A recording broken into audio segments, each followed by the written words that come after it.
Hello বন্ধুরা, আজকে আমি একটা খুবই সুন্দর রেসিপি দেখাচ্ছি। একদম কম জিনিস যদি ঘরে থাকে তাহলে কিভাবে সুস্বাদু পদ বানানো যায়।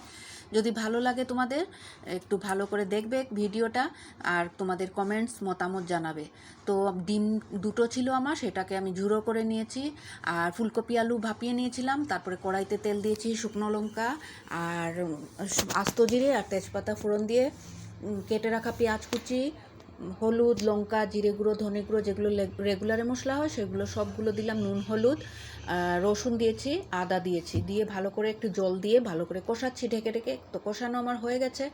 এখন আমি এটার মধ্যে ভাপিয়ে রাখা যে ফুলকপি আলুটা সেটা দিয়ে দিলাম, দিয়ে ভালো করে আবারও নাড়িয়ে দিব, নাড়িয়ে অল্প ঢেকে ঢেকে এটাকে কষতে দিব যাতে আরও কুক হয়ে যায়। তো আমার কষানো প্রায় হয়েই এসছে। এখন এটার মধ্যে আমি দেব পরিমাণ মতো ঝোলের জন্য জল। তার আগে আমি যেটা ঝুড়ো বানিয়েছিলাম ডিমের সেটা ঢেলে দিলাম। খুবই টেস্টি হয়, খেয়ে দেখবে। আমিও ট্রাই করে এটা দেখেছি, খুব টেস্টি হয়। এটার মধ্যে আমি গরম মশলা দেব না, শুধু ধনে পাতা দিব।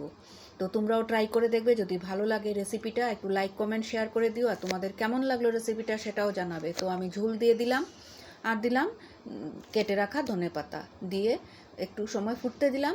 তো যখন ফুটে উঠেছে তখন এটাকে নামিয়ে পরিবেশন করে দিবে সবাইকে। কেমন লাগলো ভিডিওটা জানিও। সবাই ভালো থাকবে, সুস্থ থাকবে। টাটা, বাই বাই, আবারও দেখা হবে।